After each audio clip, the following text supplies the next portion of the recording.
I'm delighted to welcome Aaron Lawee, an Avodah alum who practices immigration law in Chicago. And so thank you and welcome. Of course. So my name's Aaron Lawee. I work at a small firm in downtown Chicago called Minsky, McCormick, and Halligan. My primary focus is family and humanitarian cases. So that includes asylum, deportation defense. It could include crime victim visas like U visas or VAWAs, as well as citizenship applications. If you marry someone and you want to get a green card through a family member, those types of cases, both here in the U.S. and cases that process at the consulates abroad. So I really wanted to talk to you, Aaron, because over the past year and, especially the last few months, ICE raids have really picked up across the country targeting immigrants. And we've seen this from Los Angeles to Chicago, where you are, to New York, Durham, North Carolina, and now New Orleans. And we're really seeing these raids impact our communities, our neighbors, our schools, right, our workplaces. And it does feel like it's not that deportations are new, but it really feels like a new time. You've obviously been doing this work for a long time, so you just talked about a lot of different kinds of cases. How is this time similar to other times, and how is this time different than other times? What are you seeing? Yeah, it's a very interesting question because in some ways, day to day, not that much is different, and in some ways, everything is different. I think the biggest difference is the arbitrariness of things, and we no longer trust that the administration will follow the law, and that's a new thing. I've never had to worry in the past about someone being essentially kidnapped by ICE and sent to El Salvador. Like, that wasn't on the table. Right. So I used to be able to talk to someone and I could tell them with confidence, this is what the law is, these are your rights, this is what you can expect to happen. And so I can no longer do that. A client can call me and say, and I've had this conversation, my husband got his green card, what do we do if ICE sends him to El Salvador for no reason? And I have to try to answer that question, even though there's no precedent for that. There's no reason why that should happen under law, but yeah. Technically it could happen now. And so everyone is living in a climate of fear right now because of the arbitrariness of things. It's not that every green card holder or undocumented person is going to be arrested and sent to El Salvador. But the fact that it could happen for no reason other than being in the wrong place at the wrong time means everyone is on high alert. And that is really scary for people. As an immigration lawyer, it impacts the advice I can give because I can no longer speak with any kind of certainty about what I think will happen. Every time we have a conversation with a client, it's, this is what would have happened a year ago. This is what the law says should happen. And this is the range of things that could happen, even if they're illegal. And if they do happen, here's what we'd have to do in federal court to, try to get you free from an unlawful detention. So, suddenly every conversation has to include this worst case scenario that was unfathomable a year ago. And so it may be that I go to court, I go to an interview and a green card interview, and it goes the same as normal. Often that's the case, but there's always that chance that the worst could happen. And so everyone's just scared. And that's just your basic day-to-day kind of existence, forgetting the ICE raids that are happening in certain cities. I imagine that there's always been some sense of fear showing up with the people who are calling you, but it sounds like that's really escalated. Will you, without obviously giving any details about your particular cases, can you share some broad strokes about the kinds of conversations or calls that you're getting right now? Yeah, so here's a recent example. Obviously, I won't give any revealing details, but someone called me after their husband was detained. It was a fairly straightforward green card interview. There was a little bit of a complication. They shouldn't, under Trump, I would never have filed the application that the lawyer did, but it shouldn't have been risky under any other administration. And not only did they not even let him complete his interview, ICE was waiting for him to arrest him immediately. And so they called him in for an interview. They said, come here for your green card interview. And then as soon as he walks in the door, there are two ICE agents waiting for him. And so this was a case that they could have approved. There was no reason they could not have granted his green card. But instead, they arrest him, they ship him off to Indiana, then they ship him off to Texas, and we're trying to scramble to figure out where he is, file a lawsuit. But the reality is, they don't have to give him a green card. He's eligible for one. There's no negative factor in his case, but nothing stops them from denying his green card because they want to. And so he, fought for a while and then kind of decided to give up and accepted deportation to process his case abroad because the conditions in jail are so bad that it was affecting his physical and mental health. And so this is someone who has never been arrested, never committed a crime. There's no reason he couldn't have been given his green card other than we don't like immigrants now. And so by we, obviously, I mean the administration. And so he was, taken from his family, held for months for no reason without bond. And his wife was constantly trying to figure out where he was because they kept moving him. So we couldn't even know what state he was in. And then she would get a call in the middle of the night from her husband saying, "Oh, now I'm in Texas. Now I'm in this other detention center." And she flew to Texas from Chicago to visit him, just to get to see him before he's going to be deported. And this is happening all over the country, where they're using detention as a way to get people to give up. Conditions are so bad. And so that's one subset of calls. These are kind of the worst ones where someone who has no business getting arrested and detained is in that system now. And they may disappear for days. No one knows where they are. And eventually, many of them get worn down and give up and go home. And when I say home, I don't mean their actual home. America is their home now, but their country of birth. That's one type of call. Another type of call is, I spoke to someone who was adopted, but is a U.S. citizen after being adopted at the age of 6 months. But because his birth certificate says he was born in Guatemala, he's terrified, even though he's a U.S. citizen. He doesn't speak Spanish, but he knows, he looks like he's, he looks Hispanic, even though he doesn't speak Spanish. His passport says where he was born. And so I'm talking to him and his mother, who, just know ICE was in Chicago. They've heard reports of even U.S. citizens being beaten up and assaulted by ICE. So he's scared, and with good reason, even though he's never done anything wrong and he's a U.S. citizen. I think this to me, as an American citizen who's watching, feels really new. And honestly, right, hearing about someone being disappeared feels resonant of things that have happened in other countries, but not in our country. And so I'm curious, is my view of this what you're seeing? Does this feel different in terms of someone who's worked in the system for a long time? Yeah, I think you're spot on. And I think one of the ways I can say it very bluntly is that we have a lot of people claiming asylum, and the conditions they're describing in their home country are identical to what they're going through right here. I think that's someone will talk about coming from Venezuela and, the arm of the state kind of being everywhere and sort of there being no oversight and they can get away with anything. And that's what's happening here too. That's a very, I guess, blunt way of saying that. And so you're absolutely right. What would have happened before is someone would have been arrested if, either they'd maybe committed a crime and been passed to ICE, or ICE encountered them, and they would have been brought to the nearest detention center, and they would have stayed there. And on rare occasions, they might have moved someone due to overcrowded issues or something like that, but you knew where they were. There's a degree to which, because the systems are so underfunded, it's not easy to get a hold of someone at court or at ICE. They just don't have the resources to answer the phone or answer emails the way you'd expect. So there was always that issue of, I can't get a hold of my client's deportation officer.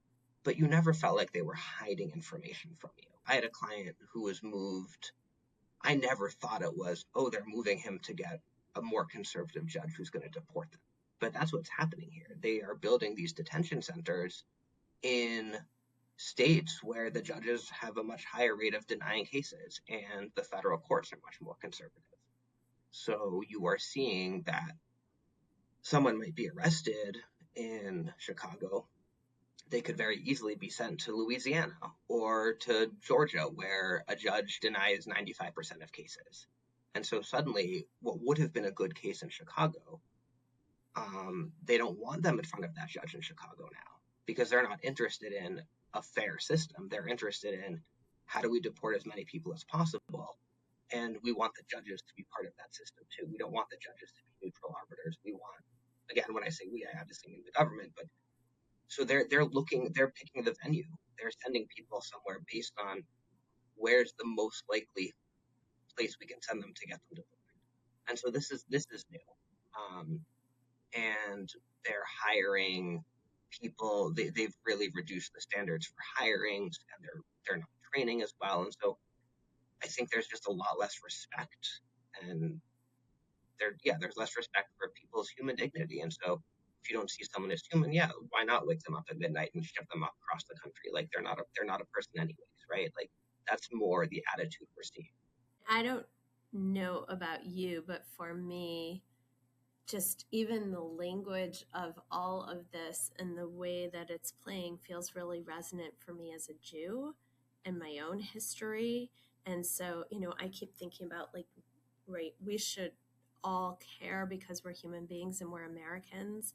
But, how does this all sit with you as an American and as a Jew? How do you hold all of this in this moment as you think about it? Yeah, it's interesting because right we have, as you know, I don't know how many times the Torah talks about, treating the stranger and talking about how there should be one law for the citizen and for the stranger. Like, so this is right from the Torah about um, how we should treat people coming to this country. Remember that we were slaves in Egypt. It's all over how we are Mhm. supposed to act, and so it's very clear that what's happening is certainly like not in accordance with basic biblical principles of justice. But I think more than that, I feel like my family is very lucky to be in America. My father immigrated here when he was 10, um, and he would talk about the process of waiting a year for a visa, and he had to they they left Iraq and they went to a couple other countries, Portugal and Switzerland, and I think it took them about a year and a half to get to the US. That same application process would now take 25 years if he were from Mexico right now. Wow. And so I feel like incredibly grateful that um, even though our system back in the 50s was incredibly racist in many ways, like written into the law was racism, but at the same time, my family got here, and it's so sad to hear all these people who most of them once were immigrants, and they clearly want to slam the door behind them. And so, you know, as a as a Jew, I feel lucky that so many Jews have been able to come to the United States, and escape different places of persecution. And and I feel like we've made the country better, and the country has. I'm speaking in broad strokes, but like most Jews I know were sort of like able to be who they were and come to this country and contribute and be part of it. And I feel like we don't want to do that anymore. And so I just feel like under this law, under this system right now, like no one in my family would be here if this were the case. Most Jews wouldn't be here because we wouldn't be welcome. And it's just devastating that this is what the country has turned into. Not that America has ever been perfect by any stretch. One thing that I think is important is that like our immigration system has never been good. And so I don't want people to think about like, oh, like once Trump's out of office, we'll go back to how things were and it'll get better. Like they were never fair. Our system has never been a fair system. And so I want people to understand that like we're not pushing to go back to how things were. We're pushing for something so much better. And I think I don't want like Trump moving the needle to what's acceptable now, and just thinking it's okay to go back to how things were. It's never been okay.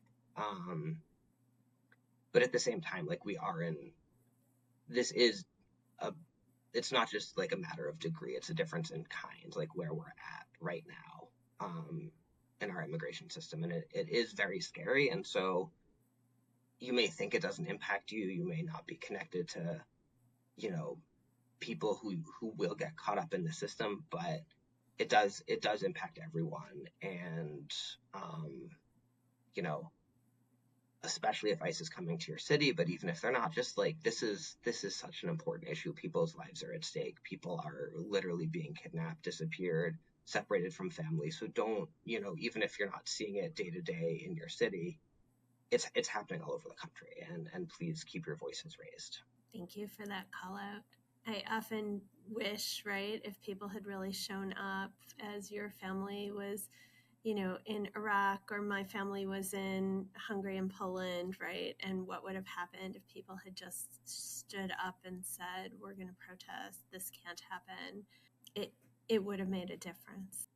I think it's so shocking to me too, because, I'm a child of the 70s, and I believe it was in the 80s that there was immigration reform on the table that was really backed by both parties. It didn't go through, but obviously, which is maybe part of why we're in this situation, is we've never really been able, our legislatures have never fully been able to get there. Maybe, I'm curious on your read there, but it feels like this was not a political partisan issue in the past in the way that it is now. It was in some ways, right? I think, as you're saying, right, Jews were redlined, as were, Black people, as were, Irish people at some point, right? Like everybody was kind of kept in their corner. And so for sure, the country was not perfect. But this feels like a different attack. It is, and I think you're right. I don't think immigration was nearly as politicized. I mean, again, we used to have a law called the Chinese Exclusion Act. Like that was the name of the law. Yes. So it's racism has always been built into our system in various ways, whether in the name and in practice, like under law or just in practice, it's always been there. But right, it wasn't this wedge issue between Democrats and Republicans. And I'm definitely not a historian. I know that race became much more of a wedge issue. I don't know if it started with Nixon, but whenever it started to creep in, and then the party sort of solidified, and then sort of like Democrats became like more pro-immigrant, Republicans became more anti-immigrant. But that didn't really start until the 90s, I don't think. There was an amnesty program in the 80s signed by Reagan, and it's funny, my clients think of it as the Reagan amnesty, even though it was a law by Congress, but since he's the one who signed it. And so we have this very conservative Republican who is sort of like held up by a lot of our clients who know that he's the one who signed the amnesty provision for them. But in the 90s, things started to change, and I don't know if it was it's a convenient political issue to be able to blame someone else for everyone's problems. And I think, like, as Republicans sort of drifted towards caring more about the rich and corporate interests, they need to find a way to keep people in the fold. And so they find ways to blame other people, so they can keep, they can blame immigrants, they can keep poor white people as part of their constituency. I mean, this is, again, broad strokes, and I'm not a historian, but I think that's what happened. And so it was easy to blame immigrants, and it's especially easy to blame immigrants when they can't vote.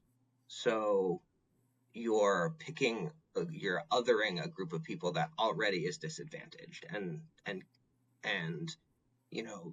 has by default less political power, and then you have a system that gives them less rights. And so they're the easiest group of people to sort of blame for things.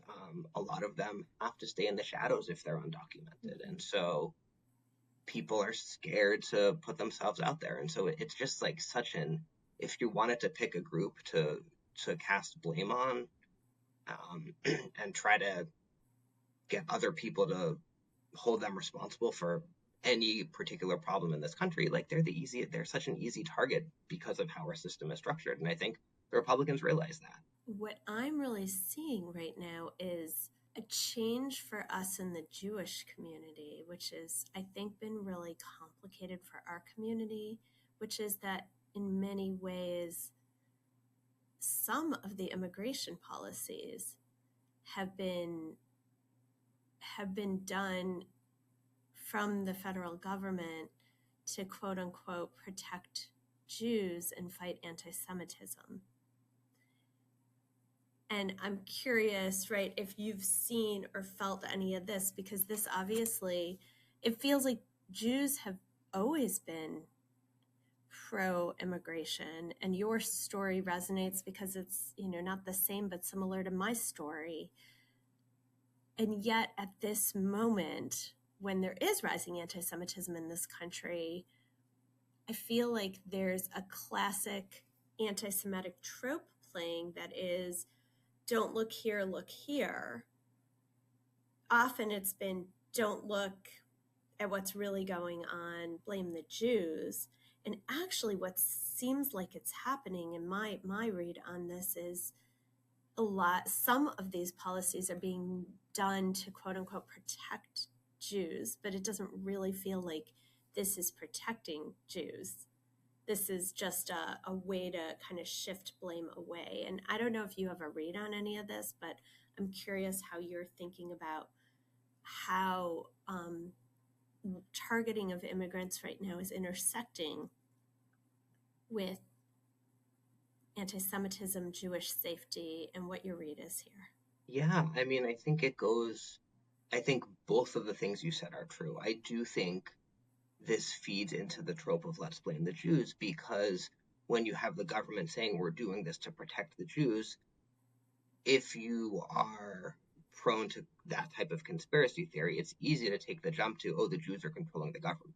Even though we didn't ask for this, I don't know who, there's no we representing the entire Jewish community, but like Jews were not part of this conversation for the most part. I know there was that, like, I think it was called Project Esther or whatever, this like big plan of anti-Semitism to combat anti-Semitism that for the most part involved almost no Jewish groups. And so, on one hand, you have the government focusing on anti-Semitism to such a degree that I think people can say, like, wow, the Jews really do control things. We don't even have like a Jewish president or vice president, and yet they're focusing on anti-Semitism. Why do the Jews have such power? So I think if you're inclined to believe that, that is what you see.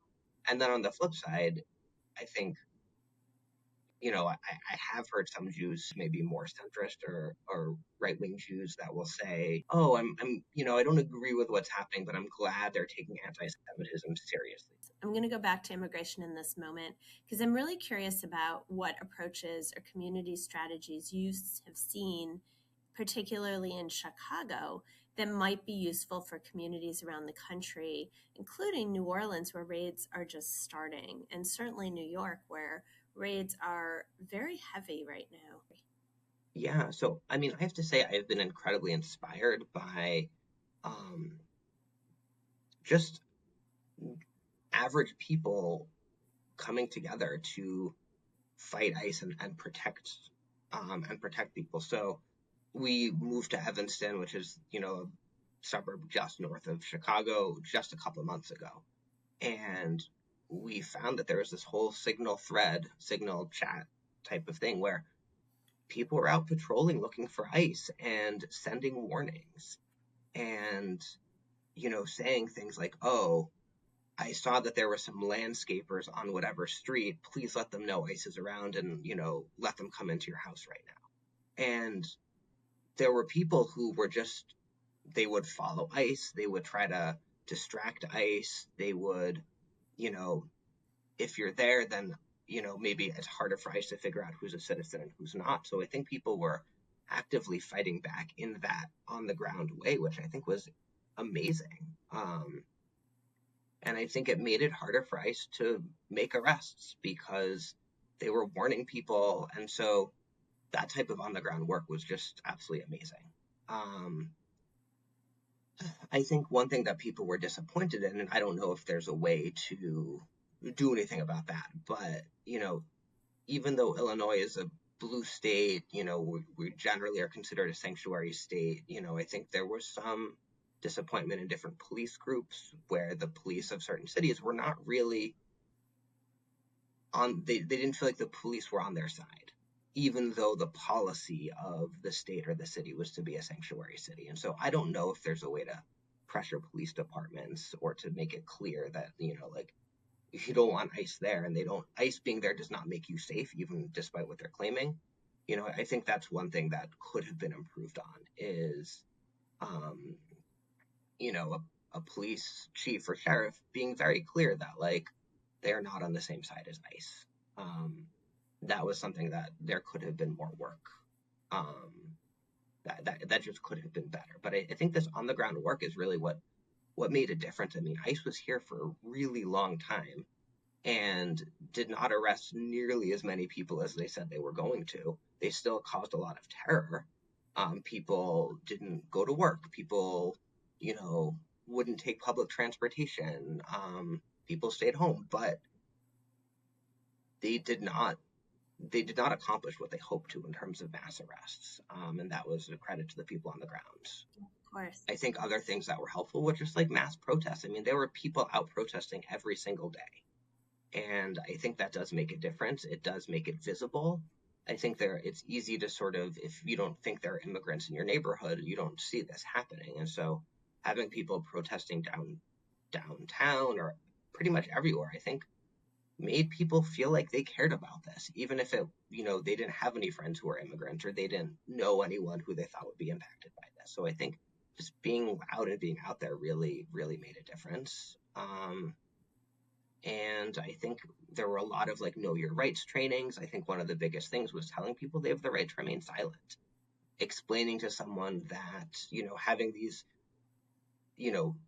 printed materials, but also these trainings to say, you don't have to talk to ICE. You don't have to tell them who you are. You can ask them, am I under arrest? If not, I'm leaving. You have these rights that people don't think they have.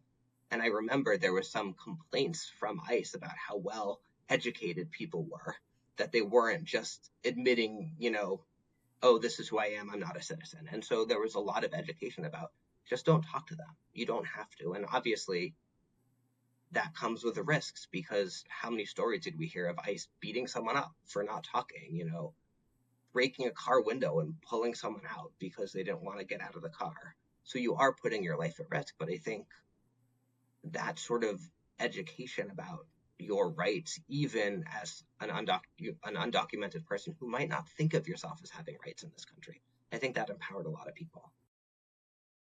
So I know that your Avodah placement was at NILAG in New York City, and I'm curious about how your service here impacted your own career trajectory. I mean, I wouldn't be doing what I'm doing now without Avodah for sure. I was drawn to Avodah more for the Jewish part than the service parts. I wasn't someone who grew up, I wasn't like anti-service work, but it just wasn't, front and center of like what it means to be Jewish for me. And so being in the Avodah community exposed me to so many like political ideas and social injustices, and it really made me think about going in a different direction. And so having these inspiring and amazing housemates who, I mean, just blew me away with their dedication and their compassion and their ability to see bigger picture systematic issues. It really made me think. And so, one of the first things that made me want to do was learn Spanish, because I felt like, I really enjoyed the work I did at NILAG. It's a, legal service type place. And I could tell how limited I was by not being able to speak Spanish. So like the first thing I did after Avodah was go to South America and try to learn Spanish. But it made me realize how valuable this kind of direct service work was, how I just like how good it made me feel, how much of a difference you could make in someone's life. And so by the time I got to law school the year after that, I kind of knew where I was going. And so looked at legal service places, was going to like the public interest career service office and wound up at this amazing internship doing immigration work. And that was in 2008 and still doing it. But there's no way I would be here without Avodah. I was an economics major. This sort of work wasn't really on my radar. And so just being around such amazing people. And, when I was in Avodah, David Rosen was still very active. He's, for those who don't know, was the founder of Avodah. And so I just thought, he was just so inspiring and so amazing. And everyone I met was just incredible. And so it made me want to be part of it and realize, the difference that someone can make. And so, yeah, I credit Avodah with doing what I do for sure. What would you say to someone who's considering Avodah right now? I would say you should do it. I mean, without knowing more about who this individual person is, I just felt like it was, like I said, it's life changing. You will learn so much. You will meet people who, even if you don't stay in touch with, will sort of, like my housemates are still there. Sort of, I don't want to be cheesy and say like in my heart, although that's kind of true. But also, like, even if I haven't talked to someone for years, the influence they had on me, the impact they made on me was incredible. And I got to do work that I wouldn't have been able to do otherwise. I don't think I would have been qualified for the job that I got through Avodah otherwise. Like, I moved to New York where I'd never lived. Like, I just had these amazing experiences that I wouldn't have had if I had just gotten your standard, like, paralegal job out of college. You're going to be pushed and challenged to think in new ways, and you're going to find community for people who, care about a lot of the same stuff that you do. And, this type of group housing, like communal living is such an amazing experience that you'll grow so much in that year in a way that you wouldn't otherwise because of how much you all push each other and challenge each other and teach each other. So it's just, there's so much packed in that one year that's going to change your life. So you should do it, whoever you are. I love that. I love that. And then one last question that I have for you. How has Avodah's alumni network helped you stay in this work over the years? Yeah, so I think as I've gotten further along in my career, I've probably reached out to it for support less, although being part of this community is always incredibly inspiring.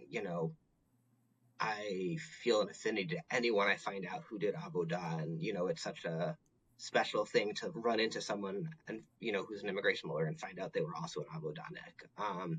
But I think for many years, right after doing Avodah, it was very helpful to have these connections, to learn. As a lawyer, you come out of law school with a lot of debt. It's not always easy to, you know, go towards a career where, it's not as lucrative, but also like law school kind of funnels people towards corporate work. And so having the Avodah community, even, not just the immigration community, but in general, this community of people who are going to do this work and sort of like, I don't want to say keep me honest, but just keep me inspired to do something, even if it's like going against the grain of where law school is pushing most people. Being around this community of people really just helped me stay the course, kind of, and help me see what's out there.